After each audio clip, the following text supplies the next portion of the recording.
Welcome to day 7 of the Hopeful Skeptic Coffee Chat, and happy Valentine's Day to everyone out there.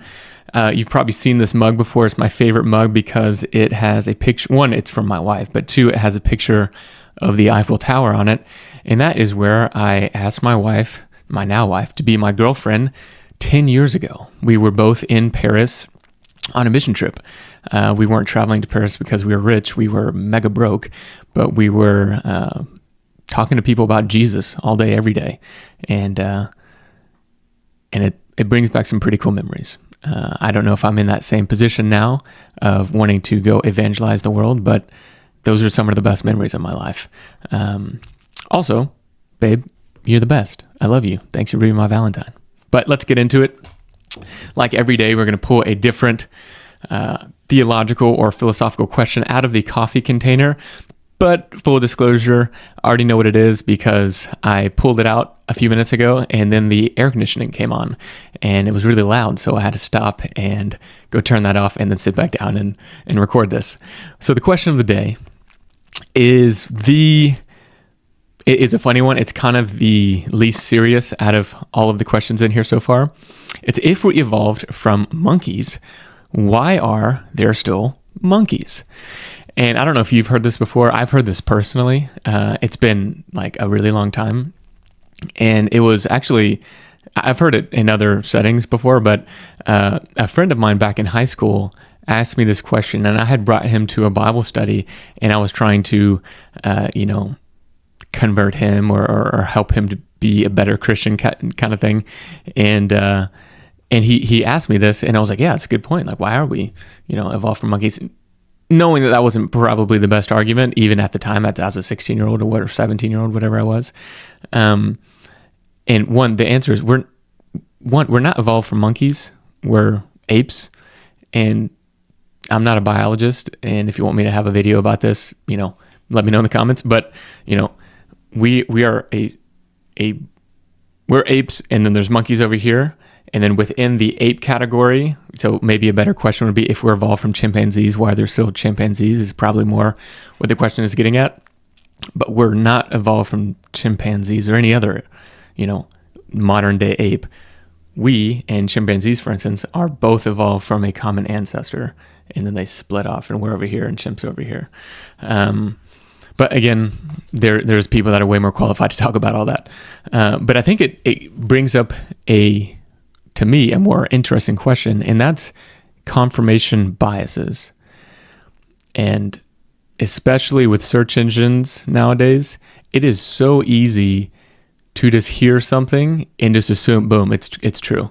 Or, even to hear a bad argument, but it's in your favor, and you just kind of let it slide. And you're just like, yeah, that's why we should do this thing. And you see it all the time in politics, but you also see it in religion and economics and every other field. Whatever we tend to believe, we give a lot of grace to people that are pushing our views. And we are very critical of other people's views, even if those views are valid, or even if the reasons they believe in those views are valid. It's just clearly that's wrong because it's not my view. Case in point, there's people that really hold on to like questions like this, or now in 2025, there's still people that believe, the moon landing was fake. There's people that believe crazy enough that the world is flat. There's a lot of people that believe that the earth is, 6,000-ish years old, and an even more staggering amount that completely disregard evolution as fairy tale. Like, God made all the species exactly how they are. There's been no change, period. Like a lot of people. And the evidence that goes towards any view, but specifically those four, which in my mind are seemingly obviously not true, is just kind of, the reasons for that are just seen as good enough by the people that hold those views.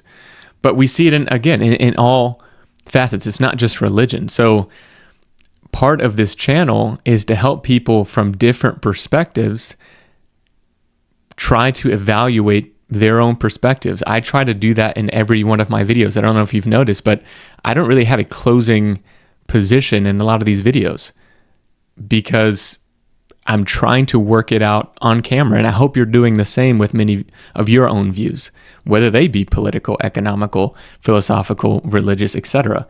So my challenge to you, what are your views and do you have good reasons for them? And I assume if you're on a channel like this, you probably do. Do you know the weaknesses in the reasons for your viewpoints? Do you know the strengths of the reasons of other people's viewpoints? Until we're willing to look at the weaknesses in our views and the strengths in others, I don't think we're really being honest with ourselves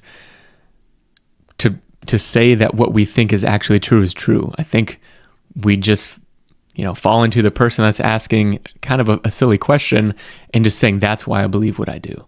It's comfortable.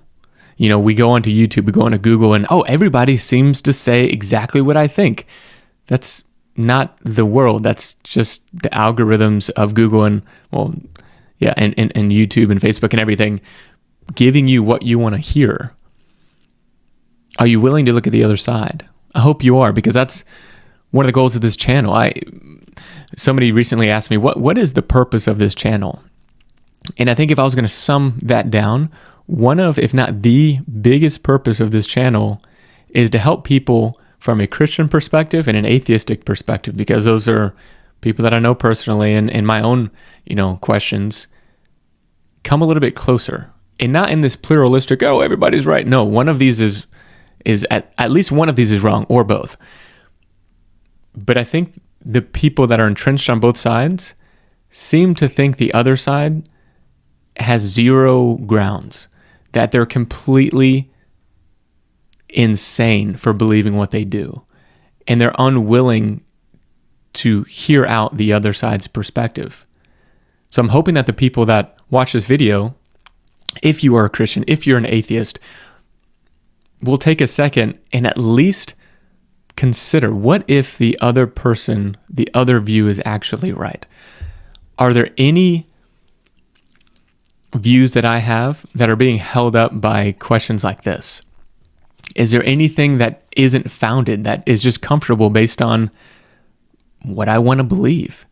And if so, am I willing to look at the evidence and possibly make a change? So that's the goal of this video, and really one of the biggest, if not the biggest, goals of this channel. And if that's something you're interested in, stay tuned, because tomorrow's day 8 of the coffee chat, and I'll see you there. Happy Valentine's Day, and have a great day.